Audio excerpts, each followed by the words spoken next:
But right now, an American cowboy taking on the federal government, Nevada rancher Cliven Bundy, threatening to launch a range war after the government sent snipers and helicopters to seize his cattle.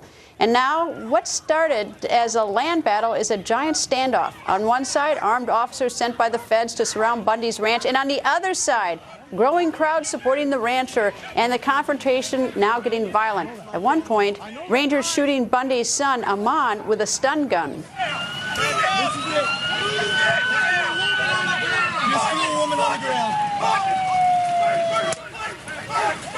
So what is this fight about? Rancher Cliven Bundy and his son Amon join us. Good evening, gentlemen. Good evening.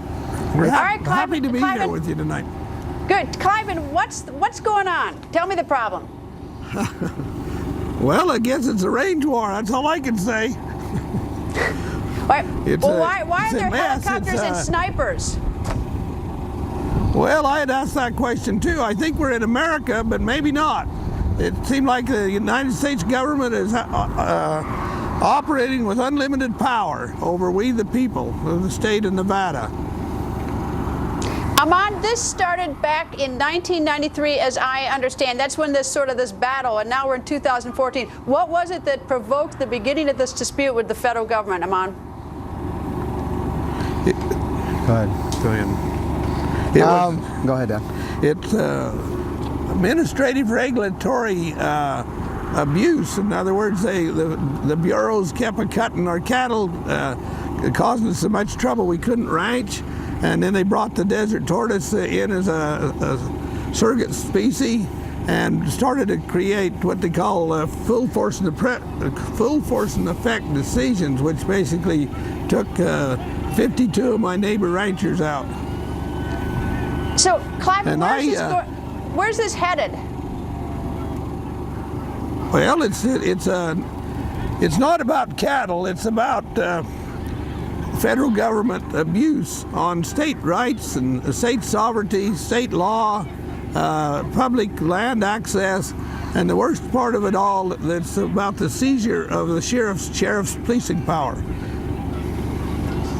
Cliven, as I looked at a court order, there's a court order that says that the federal government can do this. So what's your response to that? My response is the wrong court.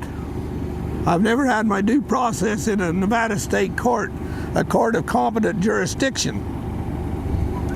So tell me, as you look around. Go ahead, Amon.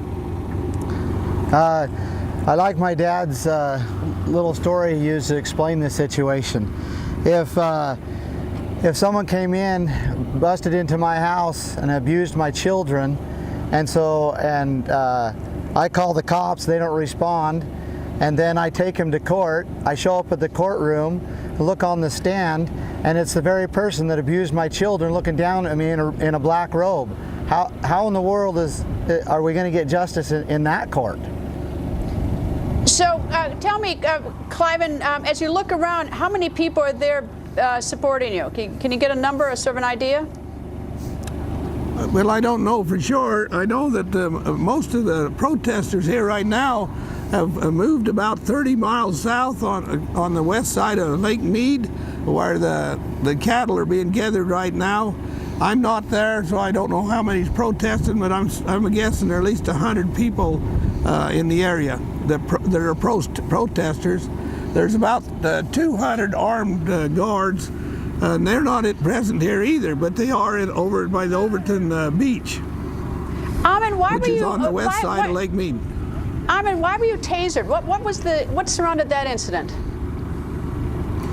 Well, right here where we were protesting, we could see coming out of the mountains 14 vehicles, federal vehicles, and they were, one of those vehicles was a backhoe, and it was hauling it was a dump truck hauling a backhoe.